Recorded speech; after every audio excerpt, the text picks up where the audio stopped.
बिस्मिल्लाहिर्रहमानिर्रहीम। अस्सलाम वालेकुम। मैं हूँ फ़ाइज़ा सदोज़ी और आप देख रहे हैं मेरा यूट्यूब चैनल। नाज़रीन, कुछ इम्पॉर्टेंट चीज़ें आज आपको बतानी हैं। और होता क्या है इस टाइम जो है इंडिया के अंदर बहुत शोर है। इंडियन मीडिया जो है चिल्ला रहा है, चीखें मार रहा है, उसकी चीखें सुनने वाला कोई नहीं है। क्योंकि इंडिया ने है जो अपनी हरकतों से हर दूसरे शख्स को, हर दूसरी कंट्री को, हर दूसरे ऑर्गेनाइजेशन को, हर दूसरी NGO को, हर दूसरे सिस्टम को जो है अपने खिलाफ किया हुआ है। और इस टाइम पूरी दुनिया जो है इंडिया पर लान तान कर रही है। पूरी दुनिया के अंदर इंडिया का जो घिनौना रूप है, जो गंदा चेहरा है, वो पूरी दुनिया देख रही है। जो ISI के चीफ हैं वो अफ़गानिस्तान में मौजूद हैं और रात से कल से एक वीडियो वायरल हो रही है। और वीडियो के अंदर जो जनरल साहब हैं फैज़ हमीद साहब, वो चाय पी रहे हैं और वो रेंडम वीडियो बनाई गई है।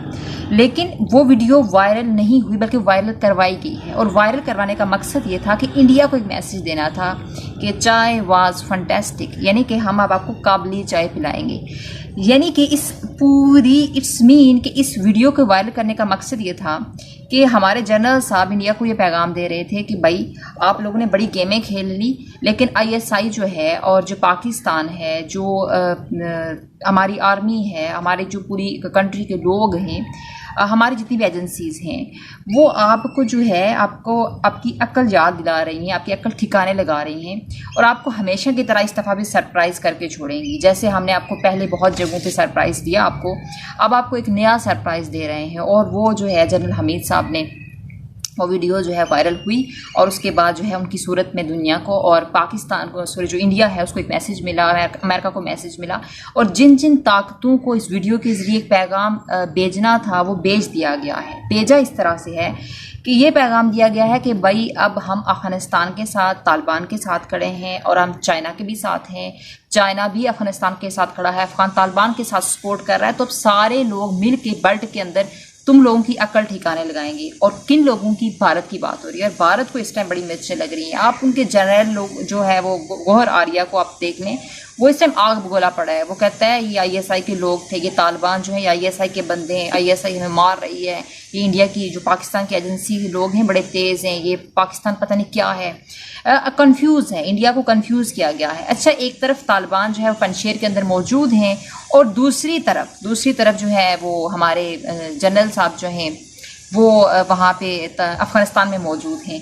तो दोनों चीज़ें जो इस टाइम पे हो रही हैं वो कंफ्यूज हैं। यानी कि जो ज़बीहुल्लाह मुजाहिद हैं वो ये कह रहे हैं कि हम पाकिस्तान के साथ सालमियत का ताल्लुक़ रखेंगे, हमारा दोस्ताना ताल्लुक़ है, पाकिस्तान हमारा भाई है। और दूसरी तरफ जो है जो हमारे जनरल साहब हैं फैज़ हमीद साहब, वो वहाँ पे मौजूद हैं, ISI के चीफ।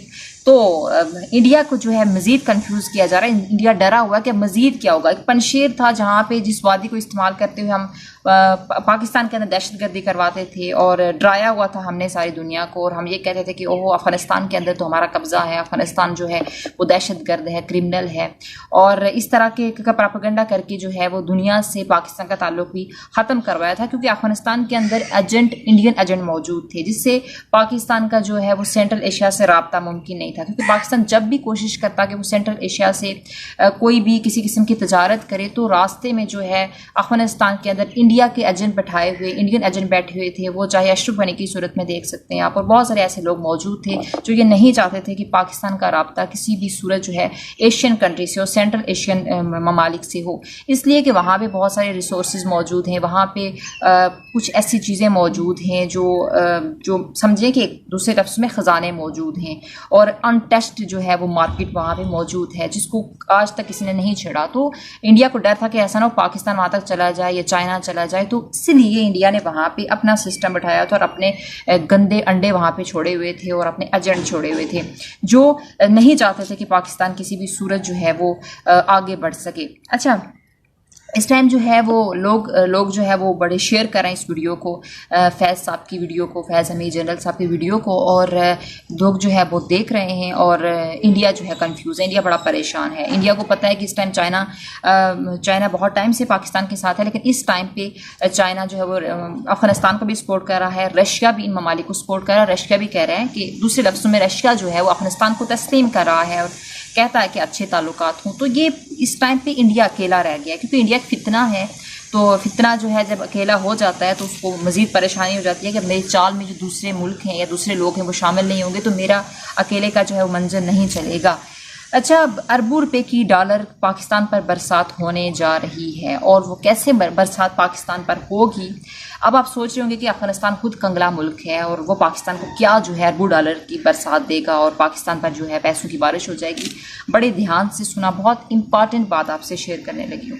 अब होता ये है कि पाकिस्तान को दो चीज़ें वहाँ से चाहिए। एक दो इश्यूज़ हैं पाकिस्तान ने जो वहाँ पे अभी जाके डिस्कस किए हैं, जो जनरल साहब वहाँ पे गए हैं। एक ही है कि इकॉनमी का मसला और दूसरा सिक्योरिटी कंसर्न था। इकॉनमी का इशू, और पाकिस्तान की इकॉनमी बेहतर होगी तो ऑब्वियसली पाकिस्तान पर पैसा बरसेगा और इकॉनमी इस तरह से बेहतर होगी कि जब अफगानिस्तान के साथ पाकिस्तान के ताल्लुकात अच्छे हो जाएंगे तो अफगानिस्तान के ज़बीउल्लाह मुजाहिद ने कहा कि हमारे रास्ते खुले हुए हैं। दूसरे लफ्ज़ों में वहाँ पर अफगानिस्तान ये कह रहा है कि आपके रास्ते आपके लिए पूरी, आप कहीं पर भी तिजारत करना चाहें तो आप हमारे मुल्क को यूज़ करते हुए आप कर सकते हैं। तो पाकिस्तान की जब सेंट्रल एशिया से तजारत होगी तो बहुत सारी चीज़ें एक्सपोर्ट होंगी, इंपोर्ट एक्सपोर्ट का मामला होगा तो पाकिस्तान की इकॉनमी बहुत मजबूत होगी। दूसरी जो है वो चाइना इकोनॉमिक कॉरिडोर, और जो वो है इकोनॉमिक कॉरिडोर, उसमें भी जो है वो पाकिस्तान अफगानिस्तान के साथ मिल जाएगा और उसमें चाइना भी इन्वॉल्व हो रहा है। तो जब ये तीनों मुल्क मिलेंगे तो बहुत बड़े पैमाने पर तरक्की होगी और ये जो इन्वेस्टमेंट होगी, ये जो चीज़ें होंगी, ये पूरी दुनिया में जो है वो फिरेंगी। एशियन के साथ जो है मिल के ये तीनों ममालिक, चाहे अफगानिस्तान की बात करें, चाहे चाइना की बात करें, चाहे पाकिस्तान की बात करें, मिलकर जो है वो तरक्की करेंगी। और तो नाज़रीन, ये इंपॉर्टेंट ख़बर मेरे सामने पड़ी है और ख़बर यह है कि तालिबान ने चाइना के वन रोड वन बेल्ट के मंसूबे की हमायत कर दी है। तालिबान ने हमायत कर दी है। ज़बीउल्लाह मुजाहिद ने ऐलान किया है कि जो चाइनीज़ इमदाद है वो अफगानिस्तान की तरक्की की बुनियाद है। इसका मतलब यह है कि तालिबान सीधा सीधा ये कह रहे हैं कि हम भी वन रोड वन बेल्ट का हिस्सा होंगे और हिस्सा होने जा रहे हैं। ये इंपॉर्टेंट चीज़ है और ये इंडिया के लिए बहुत बड़ी मिर्ची वाली खबर है जो इंडिया को बड़ी मिर्चें लगा देगी। अच्छा, ये इकोनॉमिक कॉरिडोर का चाइना जब तालिबान हिस्सा बन जाएगा, तालिबान जब शामिल हो जाएंगे तो पाकिस्तान पर अरबों डॉलर की बारिश इस तरह से होगी क्योंकि पाकिस्तान की इकोनॉमी स्ट्रांग हो जाएगी और पाकिस्तान सेंट्रल एशिया के साथ भी तजारत करेगा। और क्योंकि सी पैक की बहुत बड़ी अफादियत है, मगर ये कुछ और भी बहुत सारी चीज़ें हमें साथ मिलेंगी। वो क्या है उससे मैं पहले आपको बताऊंगी कि जो अफगानिस्तान को कहते हैं कि this is the gateway to central Asia. Central Asia तक पहुंचने का एक अहम रास्ता जो है वो अफगानिस्तान को तस्वर किया जाता है। ये अफगानिस्तान एक ब्रिज है, साउथ एशिया के बीच में भी और सेंट्रल एशिया के बीच में भी, दोनों के बीच में एक ब्रिज का काम करता है। तो ऑब्वियसली जब पाकिस्तान को तजारत करनी होगी, चीज़ें एक्सपोर्ट इंपोर्ट करनी होगी तो ये अफगानिस्तान का रास्ता इस्तेमाल कर सकेगा। मैंने आपको बताया कि पहले इस्तेमाल नहीं कर पा रहा था, 30 साल से जो है वो पाकिस्तान चाह रहा था कि उन ममालिक के साथ जो है तजारत करे और उन ममालिक के साथ चीज़ें इंपोर्ट एक्सपोर्ट करे, मगर नहीं हो रही थी क्योंकि बीच में इंडिया के एजेंट मौजूद थे, इंडिया के बैठाए हुए गुंडे मौजूद थे अफगानिस्तान के अंदर जो नहीं चाहते थे कि पाकिस्तान जो है वो तरक्की करे और आगे जाए। $90 बिलियन की एक मार्केट है जिसे एक्सपोर्ट करना है सेंट्रल एशिया में और जो अभी तक अनटच्ड है। और ऑब्वियसली जब पाकिस्तान सेंट्रल एशिया के साथ तजारत करेगा तो वो सारी रिसोर्सेज पाकिस्तान के साथ पास भी आएंगे और चाइना भी साथ इन्वॉल्व हो रहा है तो चाइना हेल्प करेगा। तो जो दौलत है, जो इकॉनमी है, जो पैसा है वो बहुत बेहतर हो जाएगा और ये मुल्क जो है मज़ीद स्ट्रांग हो जाएंगे। और इंडिया को बड़ी इस चीज़ पर तकलीफ महसूस हो रही है। एक इम्पॉर्टेंट चीज़ जो मुझे लगता है कि आपके साथ शेयर ज़रूर करनी है वो ये है कि पाकिस्तान को जो है वो पाकिस्तान की इकानमी ऊपर नहीं जा रही थी। उसकी दो रीज़न्स थी। एक वजूहात ये थी कि पाकिस्तान का ट्रेड करने के लिए रास्ता नहीं था और अब जो है पाकिस्तान को रास्ता दे दिया जाएगा अफ़गानिस्तान की तरफ से, अफ़गान तालिबान की तरफ से, और पाकिस्तान जो है चीज़ें एक्सपोर्ट कर सकेगा, दुनिया की मंडी में, दुनिया की मार्केट में अपनी चीज़ें पहुंचा सकेगा और एक बहुत बड़े हिस्से पर जो है अपनी चीज़ें सेल कर सकेगा।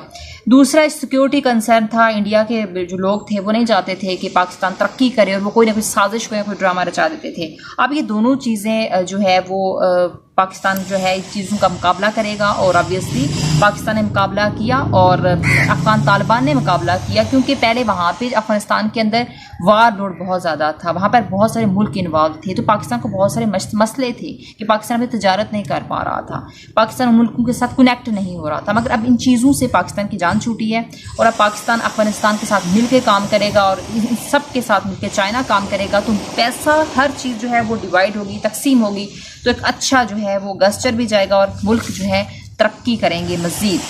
अच्छा, $100 बिलियन की जो है वो सोर्सेज मौजूद है अफ़गानिस्तान के अंदर, और अब जो है जिसमें लिथेनियम भी शामिल है। अब पाकिस्तान जो है इन रिसोर्सेज तक पहुँचेगा, इन रिसोर्सेज को वहाँ से निकालेगा, और ऑब्वियसली और चाइना जो है वो हेल्प करेगा, चाइना वो तमाम रिसोर्सेज तक पहुँचेगा।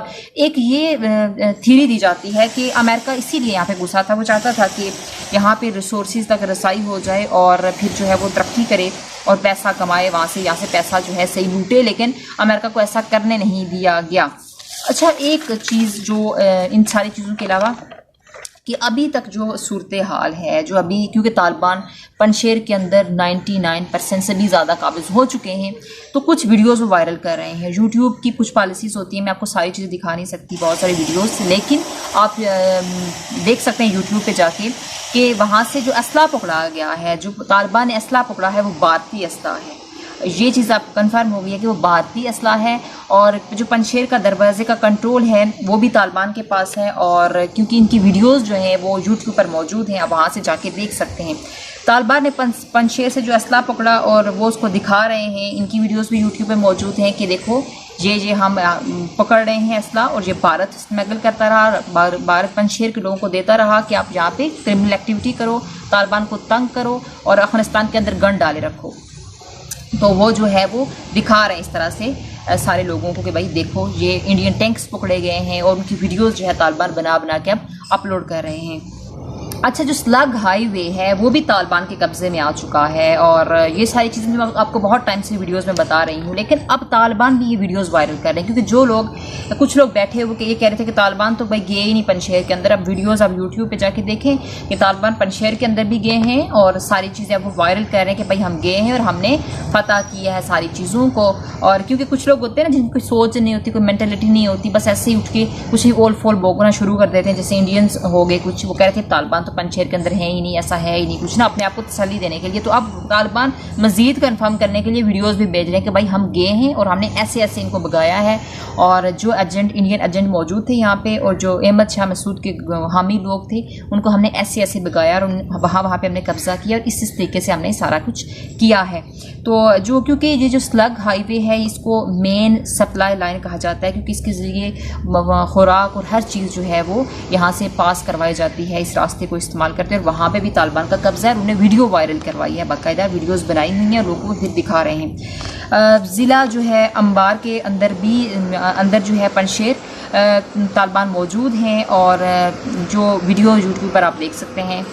और बाजारक पंशेर की दारुल हुकूमत में की तरफ से जब सफ़र कर रहे हैं तालिबान, तो उस टाइम पे भी तालिबान जो है वो वीडियोस बना बना के जो है वो आगे दिखा रहे हैं कि भाई देखो दुनिया वालों, हम जो है यहाँ पहुँचे हैं और हमने ये चीज़ें मामला देखे हैं। तालिबान जो है जिस तरह से पंशेर के अंदर पेनिट्रेट कर रहे थे, जैसे जैसे वो सफ़र तय कर रहे थे, जिस तरह से वो आगे बढ़ रहे थे, वो उन्होंने डिफरेंट जगहों पर वीडियोज़ बनाई हुई हैं और वो फिर जो है वो भेज रहे हैं, और फिर उसको मीडिया भी पब्लिश कर रहा है, उसको हर जगह पर दिखाया जा रहा है। तो इन सारी चीज़ों का मकसद ये था बेसिकली कि इस टाइम पे इंडिया को बहुत तकलीफ़ हो रही है। इंडिया को तकलीफ़ ये हो रही है कि भाई हमने तो अभी बहुत गन डालना था, हमने इस कीचड़ को मज़ीद जो है फैलाना था और पाकिस्तान को भी इंगेज रखना था, और साथ जो है वो रशिया हो गया, चाइना हो गया, इन ममालिक को हमें तकलीफ़ दिए रखना था, हमने अफ़गानिस्तान के अंदर बेसिकली फितना बर्पा करना था। तो ये कैसे हो गया कि अब तो हमारा मंजर नहीं चलेगा, अब तो हम जो खिलवाड़ करते थे वो अब नहीं हो सकेगा। तो भारत पूरी दुनिया में मुँह छिपाता फिर रहा है। भारत को बहुत तकलीफ़ हो रही है, इस कदर तकलीफ़ हो रही है कि आप सिर्फ मीडिया उठा के देख लें वहाँ पे उनका, तो वो तालिबान को जंगजू करार देते हैं, इनको दरिंदे और क्रिमिनल दहशतगर्द बोल रहे हैं। क्यों बोल रहे हैं कि तालिबान ने इनका असल चेहरा देखा भारत का, और फिर इनको कहा कि तुम लोगों की औकात ये है, अब हम तुम लोगों को सिखाएंगे। हमने अमेरिका को नहीं छोड़ा, हमने 29 ममालिक को नहीं छोड़ा, तो अब तुम जो है बड़े आए, अब तुम्हारा जो है इलाज करते हैं। तो इस वजह से भारत को तकलीफ़ हो रही है। बरतानिया भी तस्लीम कर रहा है, और बहुत सारे जो ऐसे ममालिक हैं, रशिया जो है, चाइना, ये ममालिक ऐसे हैं जो अफ़गानिस्तान को तस्लीम भी कर रहे हैं, एक्सेप्ट भी कर रहे हैं, इसकी पावर को भी मान रहे हैं और इसको अप्रिशिएट भी कर रहे हैं कि ठीक है तुमने अच्छा किया, इंडिया जैसे गंदे मुल्क और इंडियन एजेंट को यहाँ से मार के बाहर निकाला और अपना मुल्क साफ किया। तो इंडिया को बहुत तकलीफ हो रही है। और मज़ीद जो है इस हवाले से जो भी वीडियोस आएंगी हम आपके साथ शेयर करेंगे। अपना बहुत सारा ख्याल रखें और वीडियो को शेयर करें। तो थोड़ा सा शोर का इशू होता है यहाँ पे, तो अपना ख्याल रखें। और पाकिस्तान एक खूबसूरत मुल्क है, इसमें रहें, एंजॉय करें। अपने मेज़बान फायज़ा सुदू से को इजाज़त दीजिए। अल्लाह हाफ़िज़।